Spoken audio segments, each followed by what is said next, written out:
Ya, Assalamualaikum warahmatullahi wabarakatuh. Saudara, rekan-rekan Gerbang 7 Tangsel di mana saja Anda berada. Selamat jumpa lagi dengan channel ini.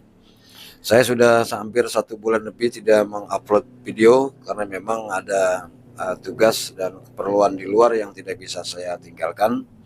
Baik, untuk video kali ini saya coba akan mereaction satu buah video dari channelnya Bang Jun, di mana dalam channel ini membahas mengenai debat Capres ketiga tempo hari, yang diantaranya adalah membahas mengenai geopolitik, kemudian pertahanan, politik luar negeri, dan ketahanan daripada kesatuan Republik Indonesia, yang mana dalam debat tersebut dinilai oleh para tiktoker kita ini telah keluar daripada jalur apa yang ditetapkan oleh KPU. Bahkan tidak banyak orang yang menyerang uh, kredibilitas paslon nomor 1 dan nomor 3 yang keluar dari apa yang telah ditetapkan oleh KPU, dan minimnya sekali membahas mengenai visi misi dari ketiga paslon tersebut. Bahkan dinilai malah menyerang salah satu personal daripada individu dari pasangan calon nomor 2 Prabowo Subianto. Nah, coba kita lihat di sini. Ini channel dari Bang Jun, silakan Anda like, subscribe, dan komen di channel tersebut, dan akan saya tayangkan di dalam channel saya ini. Mudah-mudahan ini memberikan satu edukasi kepada kita bahwa pentingnya kita mengetahui apa yang telah ditetapkan oleh aturan-aturan mengenai debat sebagaimana yang telah ditetapkan oleh KPU, yaitu mengenai pembahasannya adalah pertahanan, kemudian geopolitik, kemudian masalah politik luar negeri dan sebagainya yang menyangkut ketahanan daripada negara kita, yaitu Negara Kesatuan Republik Indonesia. Oke, saudara, kita lihat ya video dari channel Bang Jun ini, dan nanti pada akhir video saya akan berikan komentar sedikit mengenai video yang akan saya tayangkan berikut ini. Mari kita sama-sama mengikuti. Lu pikir kalau lu ngejelek-jelekin orang yang lu jelek-jelekin bakal makin jelek ah? Kagak. Justru mereka tuh malah makin bagus ya. Lu yang makin jelek sendiri, tahu kagak? Sadar. Soalnya ya, aura lu tuh makin negatif kalau misalkan lu tuh kebanyakan iri dengki sama orang. Makanya kalau misalkan emang lu tuh belum bisa ikut senang sama pencapaian orang lain, minimal diem. Jangan koar-koar, apalagi ngejelek-jelekin ya. Soalnya nanti kalau misalkan kenyataannya emang lu yang lebih jelek kan, lu yang malu. Dia yang menjelekkan namamu pada setiap orang dengan tujuan agar kamu dipandang rendah dan diremehkan. Padahal sejatinya dia tuh kalah mutlak dari kamu. Dia tuh ingin seperti kamu, tapi nggak mampu. Itu sebabnya kenapa dia menghasut orang lain untuk membencimu. Karena dia sudah sadar diri, dia tidak mampu untuk menjatuhkan kamu sendirian. Paham kamu?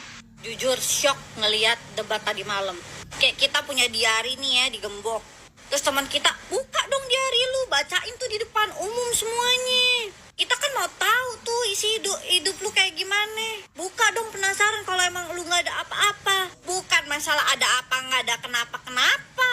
Itu kan privasi. Apalagi di dalam privasi ada rahasianya. Gak semua orang harus tahu tentang kita, apalagi ini menyangkut negara. Kok bisa mau diungkapin di publik? Ibaratnya gini Wir, pertahanan itu udah kayak pagar rumah. Semua orang terus lu suruh masuk ke dalam, suruh masuk rumah lu.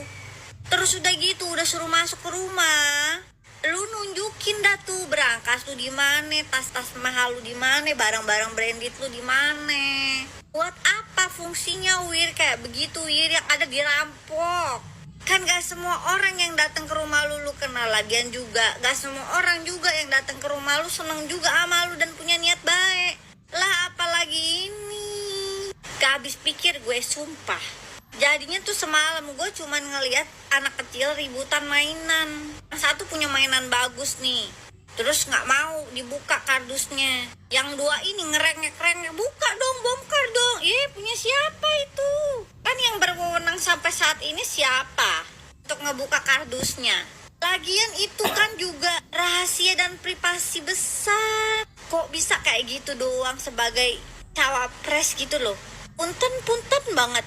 Gak habis pikir soalnya. Aku nih Pak, mohon maaf, aku nih rakyat jelata biasa Pak. Aku cuma SMA Pak. Cuman untuk hal kayak gitu aku pun juga paham. Mana yang harus diomongin di publik, mana yang enggak. Terus lagi, bukannya sibuk ngebahas tentang pertahanan Indonesia, malah ngesibuk ngepontem. Punten pak, kita ini lagi main guru-guruan, apalagi jadi cari pemimpin yang buat memajukan bangsa kita sih. Dan yang kita nilai ini orang yang udah punya pengalaman banyak.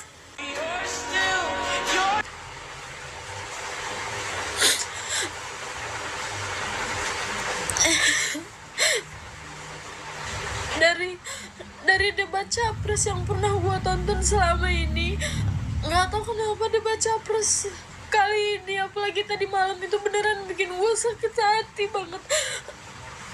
Kayak ya Allah, itu loh orang tua gitu, maksud gue ya, lu ngomongin visi misi lu aja udah bisa nggak sih gitu loh, nggak perlu ngejatohin. Itu bener-bener langsung personal, bukan urusan kenegaraan lagi kalau kayak gitu.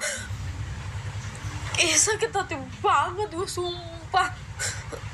Gue rasa juga bukan gue doang yang sesakit hati ini, apalagi ngeliat pas, aduh gak kuat gue.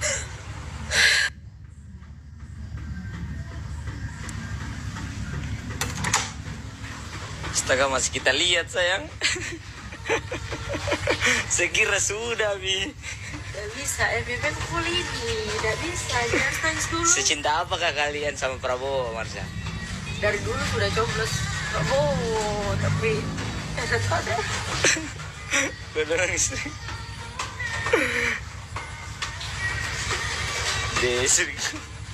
Sedih kayak lihat kayak begini. Sudah bisa ya, menang Prabowo, menang. Insyaallah.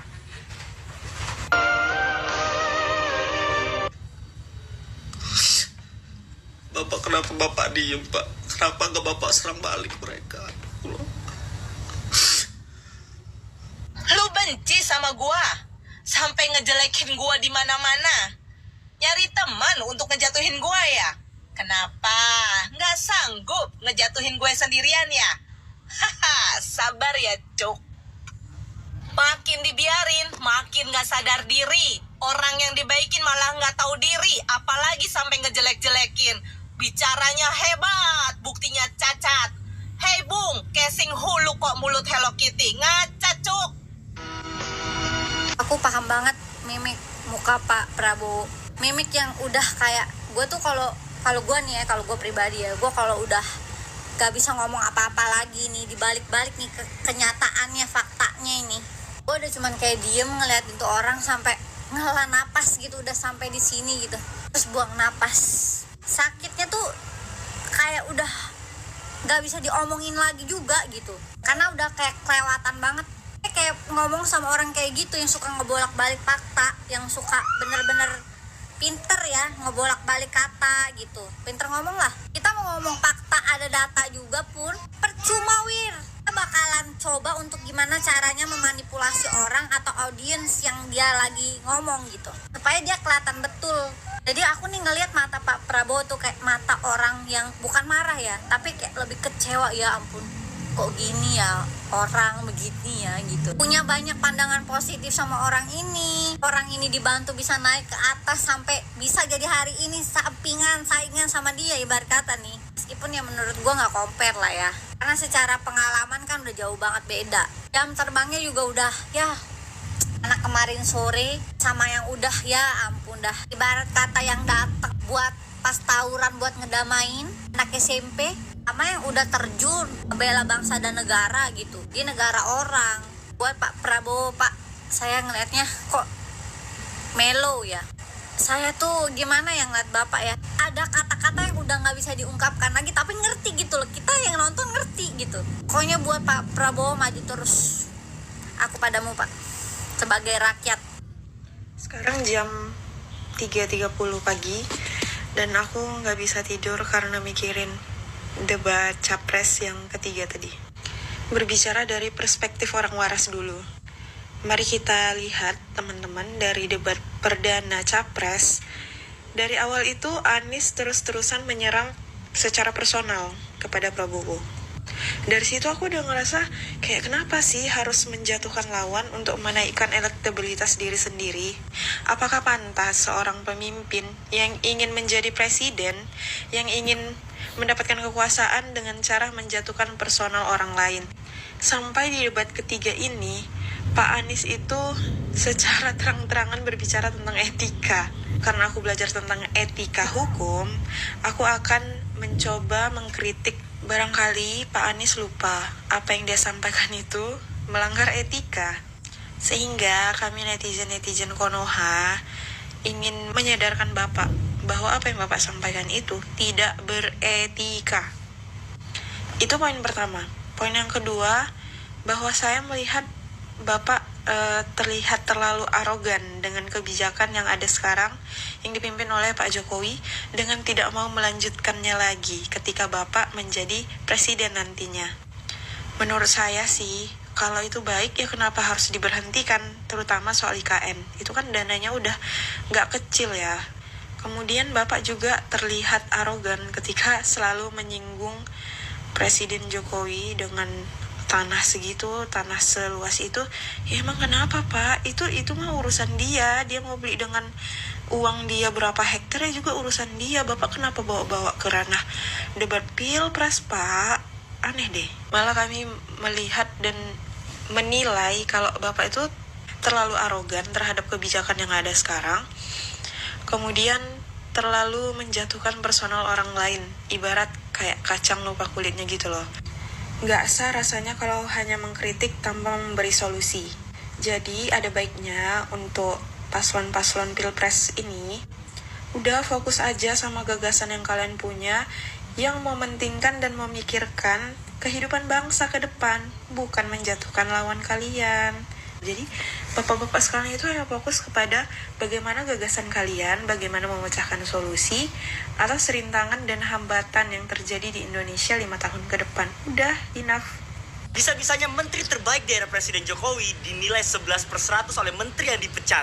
Gue jujur ya, gue pendukung Pak Prabowo, tapi gue juga pengagum Pak Anies Baswedan. Karena gue orang Jakarta, jadi gue tahu Pak Anies Baswedan tuh bagus memimpin Jakarta. Dan karena dia, Jakarta bisa menjadi sekeren sekarang. Tapi setelah debat ketiga tadi malam, gue bener-bener berubah pikiran. Bukan untuk berubah dukungan ya, tapi berubah pikiran untuk Pak Anies. Di mata gue, intelektualitas Pak Anies itu berkurang. Bukan menyerang secara kinerja, tapi banyak menyerang secara persoalan pribadi. Padahal Pak Prabowo udah tegas soal pertahanan negara, dia tidak mau buka datanya. Dan Pak Prabowo sudah pada jalurnya. Karena kalau datanya dibuka secara terang-terangan, itu bisa menjadi bumerang buat negara kita. Negara lain bisa mengukur di mana kelemahan kita. Sejauh ini gue gak pernah ngebahas capres lain, gue cuma ngebahas paslon yang gue dukung aja. Tapi dengan kejadian debat ketiga tadi malam, sorry banget ya Pak Anies, Bapak capres pertama yang saya senggol di video saya. Bener-bener sedih guys. Ya Allah, moga-moga Prabowo menang. Pokoknya harus menang. 02 harus menang. Dia tuh gimana ya, udah jatuhin, dihina, di apapun itu nggak ngebales tuh Pak Prabowo itu. The best. Nggak salah pilih 02. Oke guys. Nonton debat capres ketiga tadi malam itu rasanya kayak nonton drama Korea. Prabowo pusing pikir materi bagaimana cara mengatasi keamanan negara, ekonomi, pertahanan. Pak Anies sibuk cari kesalahan Prabowo, mau ketawa tapi ini bukan lawak. Lucu sekali. Saya awalnya nggak peduli gitu. Untuk pemilihan capres-cawapres itu bebas, orang punya hak masing-masing. Memilih Anies silahkan, memilih Ganjar monggo, memilih Prabowo bagus, bebas gitu. Semua punya hak masing-masing. Dan saya yakin memang tiga-tiganya ini adalah putra-putra terbaik bangsa Indonesia. Makanya mereka bisa menjadi capres. Dan salah satu dari mereka akan menjadi presiden di Indonesia untuk mengurusi kita dari tahun 2024 sampai 2029. Tapi kok aneh ya ngeliat semalam saya debat tuh ya. Kayak bukan debat gagasan gitu, kayak bukan debat capres gitu. Ini mah kayak gosip anjing. Ngomongin orang bukan ngomongin gagasan. Apalagi 01, ya Allah Nes, Pak Nes. Kok bisa-bisa hanya sejulit itu sampean tuh?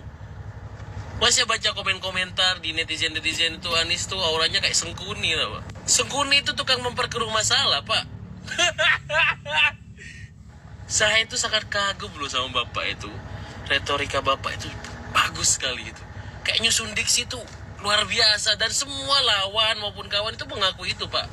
Di debat pertama Bapak nyerang Pak Prabowo masih it's okay lah, masih tipis-tipis. Tapi semalam itu Pak, bener-bener Bapak itu cuma pengen nyerang Pak Prabowo, cuma pengen jatuhin Pak Prabowo. Dan pemilih itu Pak gak akan jatuh karena serangan Bapak itu, Pak. Bapak itu bukan jadi kayak capres tahu semalam. Jadi kayak pembawa acara gosip tuh. Astagfirullahaladzim. Tapi saya yakin mereka bertiga jauh lebih baik daripada kita semua gitu ya. Mungkin KPU juga bisa merevisi gitu ya. Maksudnya ada buat sistem atau cara apa saya nggak tahu juga. Biar adunya itu adu gagasan, Pak. Bukan nyerang personal seperti itu.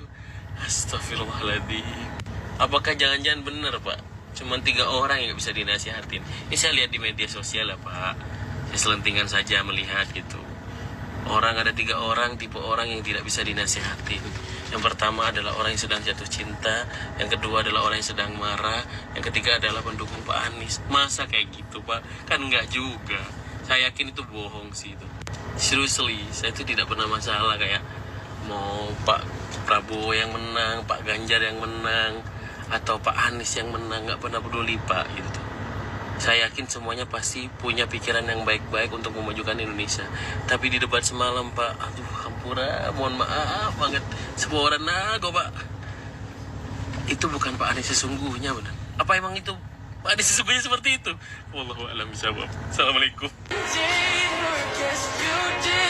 Aku sebagai anak muda Medan mau nanggapi apa ya? Intinya sedih kali aku melihat ekspresi Pak Prabowo. Tanggapanku tentang debat capres tadi malam, Pak Prabowo bahas negara, yang lain bahas Pak Prabowo. Aku ingat kata Bang Deddy Corbuzier, Pak Prabowo itu kerja di Mehan sampai nggak tidur. 01 memberikan nilai tentang pekerjaan Pak Prabowo itu 11 dari 100. Lantas yang menteri yang dipecat-pecat itu Anda kasih nilai berapa? 1 atau 0 yang mau Anda kasih nilainya?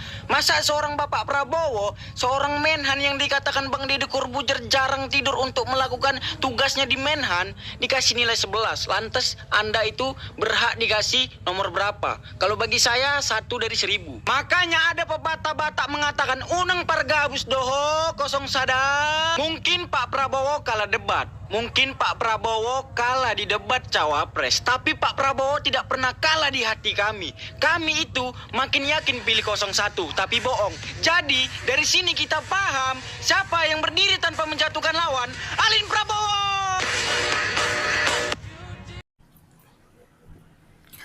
Ya, jadi itu ya saudara, satu buah video dari channelnya Bang Jun ya.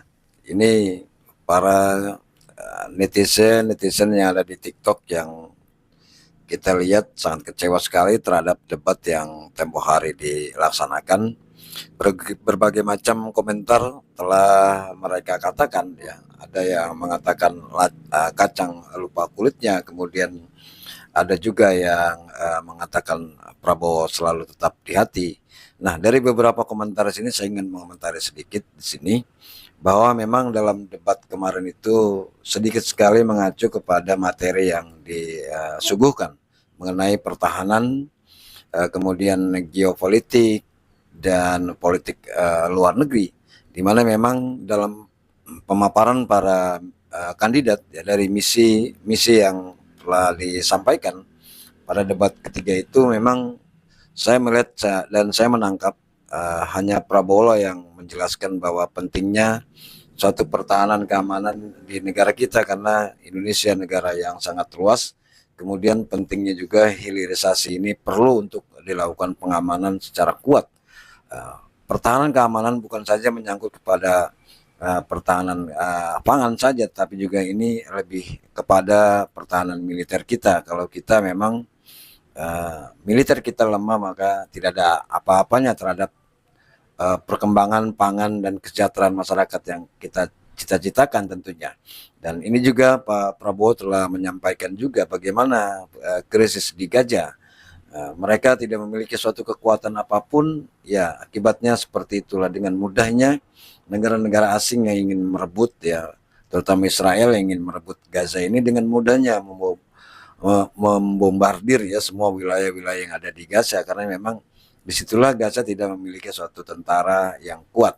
Nah, oleh sebab itulah maka Indonesia harus memiliki ke depan pemimpin yang kuat, kemudian mengerti tentang pertahanan negara.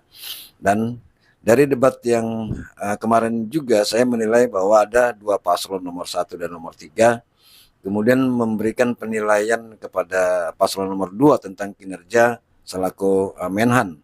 Dan ini tentunya sangat ironis sekali, karena yang berhak untuk menilai dari apa yang telah dikerjakan oleh menteri, terutama Pak Prabowo Subianto sebagai Menhan, adalah presiden dan wakil-wakil rakyat yang duduk di dalam DPR. Jadi tidak ada satupun yang bisa menilai itu kecuali presiden lah yang telah mengangkat Pak Prabowo sebagai Menhan, kemudian juga anggota-anggota DPR lah yang kemudian telah merestui dari apa yang diajukan oleh Kemenhan untuk kekuatan dari pertahanan kita. Dan ini pernah juga saya menonton satu video TikTok menyatakan bahwa perkataan Ganjar Pranowo di angka 5 dan kemudian Anies Baswedan di angka 11 ini menurut para TikToker tepat sekali dengan surat kelima ayat ke-11, yaitu surat kelima itu surat Al-Maidah ayat ke-11, yang dalam artinya situ menyinggung mengenai adanya penyerangan-penyerangan kepada sesuatu lawan yang kemudian lawan itu tidak menyerang balik ya. Dan ini jelas sekali, meskipun ayat itu adalah untuk ditujukan kepada orang-orang Israel ya, tetapi kata penyerangan dalam arti surat Al-Maidah surat kelima ke-11 itu sangat tepat sekali tentunya dengan apa yang telah diutarakan oleh kedua pasangan paslon nomor 1 dan nomor 3 ini. Apakah ini suatu kebetulan atau seperti apa? Karena yang jelas bahwa perkataan 5 dan 11 sangat berkaitan sekali dengan surat Al-Maidah ayat 11. Coba Anda buka arti daripada surat Al-Maidah ayat 11 dan kemudian Anda berikan satu komentar kepada kami. Oke, itu saja. Terima kasih saudara atas perhatiannya. Ya, mudah-mudahan ke depan di debat yang keempat ya para capres dan kelima nantinya tidak lagi menyinggung kepada masalah-masalah personal. Ya. Oke, terima kasih. Saya akhiri. Assalamualaikum warahmatullahi wabarakatuh.